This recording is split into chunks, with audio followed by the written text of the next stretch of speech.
sa mga sensitibong tema at eksena na hindi angkop sa mga bata.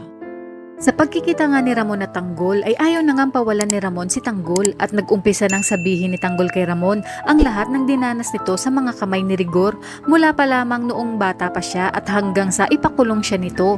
At mapapansin nga sa mukha ni Ramon ang puot at galit kay Rigor habang isinasalaysay ni Tanggol ang lahat ng kanyang pinagdaanan kay Rigor.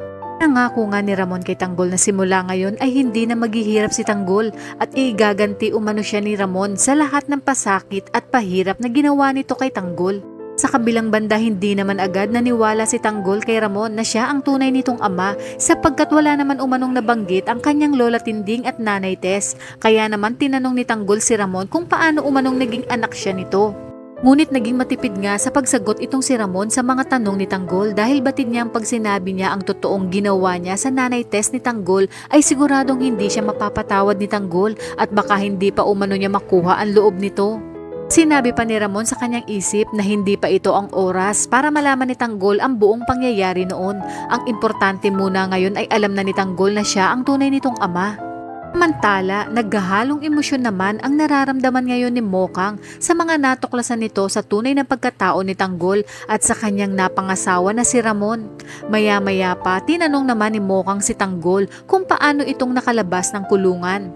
Dito na nga sinabi ni Tanggol na ginawa siyang hitman sa labas ni Espinas.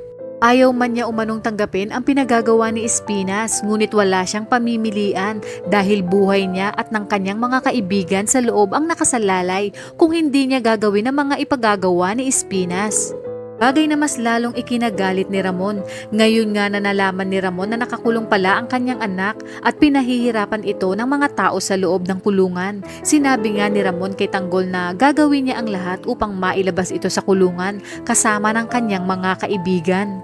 Sa kabilang banda, inutusan naman agad ni Ramon itong si Severino ng palihim na dalhin umano si David sa isang lugar na walang nakakaalam dahil sisingilin nga niya ito sa ginawa nitong panluloko sa kanya at nalaman din nga ni Ramon na isa si David sa nagpahirap kay Tanggol noon kaya naman dali-dali nang sumunod si Severino upang kunin si David.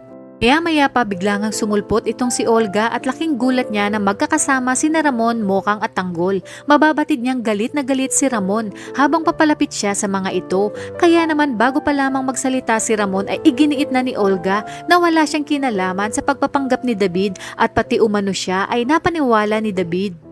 Ngunit hindi na niya mabibilog ang ulo ni Ramon. Agad ngang binunot ni Ramon ang kanyang baril at itinutok kay Olga. Mabuti na lamang ay inawat ni Don Julio si Ramon at sinabing huwag magpadalos-dalos. Sinabi nga ni Ramon kay Olga na hindi pa siya tapos dito at kapag napatunayan niya na magkasabwat sila David at sisiguraduhin niyang sabay silang ililibing ng buhay.